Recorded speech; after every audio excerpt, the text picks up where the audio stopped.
안녕하세요. 매매 잘 하셨나요? 오늘 우리 시장은 코스피, 코스닥 모두 좋지 않았죠? 최근에 단기간에 너무 많이 상승해서 건강한 조정을 주는 건 괜찮은데 하락이 더 깊어질까봐 걱정이네요. 구독, 좋아요, 알림 설정을 잘 해놓으시면 마법 같은 행운이 찾아올 수도 있습니다. 저는 오늘 세 종목 매매 대응을 했는데요. 이 중에서 KC 코트렐만 설명해 드릴게요. 이 회사는 환경 오염 방지 시설에 필요한 기계장치 제조와 태양광 발전 사업을 하고 있어서 온실가스 탄소 배출권 관련주로도 엮이고 태양광 관련주로도 엮이죠. 그래서 어제 멤버십 가족분들께 미국 IRA 수혜를 입을 수 있는 종목으로 설명을 드렸는데 오늘 히토류 관련 이슈로 상한가에 갔어요. 중국이 최근 히토류인 네오디뮴과 사마륨 코발트 등 영구 자석 제조 기술 수출을 통제하는 내용의 개정안을 추진 중인데 수출 금지 및 제한 기술 목록에 히토류 기술이 담겨 있다고 하죠. 참고로 히토류는 특정 광물이 아니고요. 네오디뮴, 디스프로슘, 터뷴, 세륨, 란탄, 스칸듐, 이투륨 등 총 17개의 금속 원소를 총칭하는 말로 희소성이 너무 높아서 히토류라는 이름이 붙은 거예요. 그리고 이게 전기차, 2차 전지, 반도체, 우주 항공 등의 산업 분야에 반드시 필요하기 때문에 첨단 산업의 비타민이라고 불리죠. 암튼 KC 코트렐은 지난 2015년 국책과제를 통해서 탈황 폐촉매의 바나듐 추출 장치와 관련된 기술 특허권을 취득했는데 이 기술을 이용해서 촉매 원소재인 히토류를 재사용할 수 있다고 하죠. 일봉을 보시면 여기서 시세를 한번 주고 최근에 이렇게 횡보를 했는데 어느 정도 저점은 지켜주고 있죠. 그래서 매매 대응을 했고요. 다만 오늘 좀 아쉬운 매매를 했어요. 제가 아침에 이 양봉의 고가인 3,105원에 매수대기를 걸어 놓으면 되는데 이 양봉의 고가인 3,050원에 매수대기를 걸어 놓았거든요. 이런 걸 시가갭 매매 기법이라고 하는데 보통 전일 고가와 종가에 걸어 놓으면 되는데 저는 조금 더 밑에 더 잡으려고 하다가 놓쳤어요. 분봉으로 매매 내역을 보시면 아침에 9.53% 갭을 띄우길래 지켜보고 있었고요. 이후에 올리는 척 하다가 빠르게 떨어지길래 우선 3,050원에 3,000주 매수대기를 걸어놓고 어제 종가인 2,990원 근처에 오면 한 번 더 잡으려고 했는데 이게 3,100원까지만 내려와서 체결이 안 되더라고요. 3,105원에 걸어 놓았으면 딱 한우가 위에서 체결이 되는 거죠. 아무튼 계속 지켜봤는데 시가는 깨지 않길래 여기서 3,000주만 매수를 했어요. 그리고 좀 수급이 들어오길래 여기 전고점 부근이 수익률 5% 정도 돼서 50% 미리 매도되기를 걸어 두었는데 또 체결이 안 되더라고요. 그래서 여기서 빨리 50%를 먼저 매도하고 나머지는 21선을 깨면 매도 처리하려고 했는데 다시 강한 수급이 들어오더니 28%까지 올리더라고요. 그런데 상한가에 못 들어가고 또 다시 흘러내리길래 여기서 남은 물량의 50%를 또 매도하고 나머지는 21선도 깨고 내려가길래 여기서 전략 매도 처리했는데 보란 듯이 다시 상한가에 보내더라고요. 물론 이후에 이렇게 몇 번 풀리기는 했지만 그래도 다시 잠궜죠. 저는 오늘 밑에 걸어 놓은 게 매수가 안 되고 매도 걸어 놓은 건 제대로 체결이 안 되고 또 여기서 너무 일찍 매도를 해서 상한가를 못 먹었는데요. 그래도 제 원칙대로 해서 후회는 없습니다. 이렇게 좀 멋있게 얘기하고 싶지만 아쉬움은 남네요. 수익률 때문이 아니라 누구라도 그렇겠지만 본인이 매수한 종목이 상한가에 들어가면 상한가에서 멋지게 매도하고 싶잖아요. 종목은 잘 봤는데 그걸 하지 못한 게 좀 아쉽고요. 그 다음 시장 특징주 좀 보겠습니다. 오늘 동전주를 포함해서 8종목이 상한가에 들어갔는데요. 이 중에 몇 개만 소개해 드릴게요. 그리고 상한가보다 더 충격적인 건 오늘 꾸준히 우상향하던 8종목이 하한가에 들어갔는데요. 이것도 몇 개 소개해 드릴게요. 먼저 상한가를 들어간 종목부터 보시면 가스텔 바작인데요. 패션그룹 형제의 계열사로 다양한 골프 의료 및 용품을 제조 판매하고 있죠. 미국 시장 진출을 가시화한다는 소식에 오늘 이렇게 상한가까지 갔는데요. 미국의 첫 오프라인 매장문을 연다고 하죠. 이번에 경제 사절단에도 함께 동행하면서 해외 시장 진출에 대한 전략을 구체화할 방침이라고 하는데요.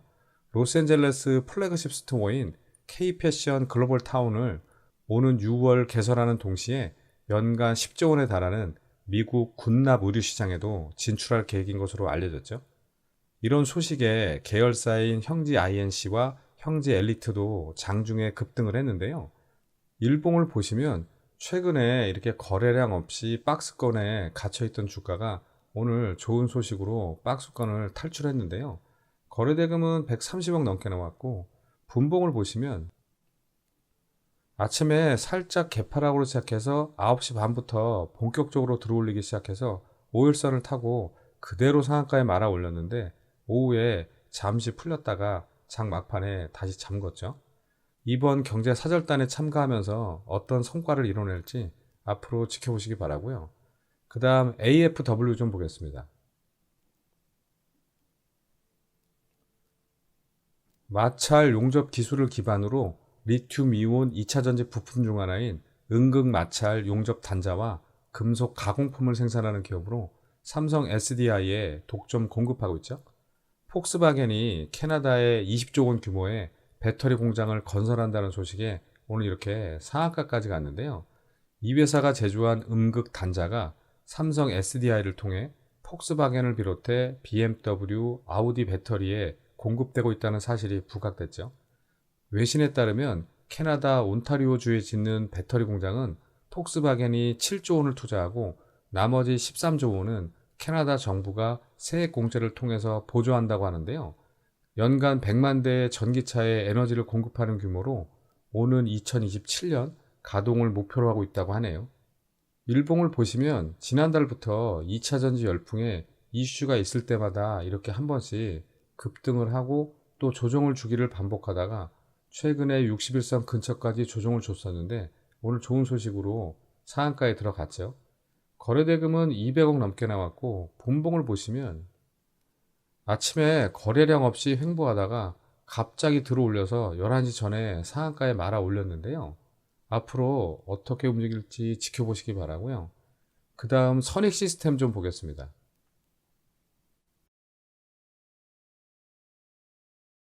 OLED 장비 제조 기업으로 소형 OLED 증착기 시장에서 독보적인 전 세계 시장 점유율 1위를 차지하고 있고, 300mm 웨이퍼 양산 장비를 생산한 유일한 기업이죠. 애플이 LG 디스플레이에 국산 IT용 8세대 OLED 증착기 사용을 허락했다는 소식에 오늘 이렇게 상한가에 갔는데요. 원래는 일본 캐논 토키에 증착기 사용을 원했던 기존 입장을 선회해서 선익 시스템의 증착기를 사용해도 된다는 의사를 전달했기 때문이라고 하죠. 그래서 LG 디스플레이가 향후 IT용 8세대 OLED 투자를 진행할 경우 선익 시스템의 증착기가 캐논 토키 장비보다 40%가량 저렴하기 때문에 투자 비용을 대폭 줄일 수 있을 거라고 하네요. 일봉을 보시면 올해 초부터 이렇게 쭉 상승하기 시작해서 지난달에 LG 디스플레이가 OLED 분야에 1조를 투자한다는 소식에 이렇게 상한가까지 갔었는데 이후에 이렇게 좀 깊은 조정을 받았죠. 그리고 오늘 좋은 소식으로 다시 상한가에 갔는데요.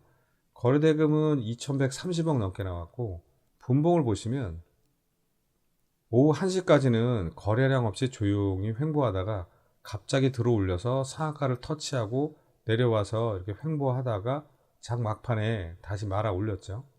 앞으로 어떻게 움직일지 지켜보시기 바라고요.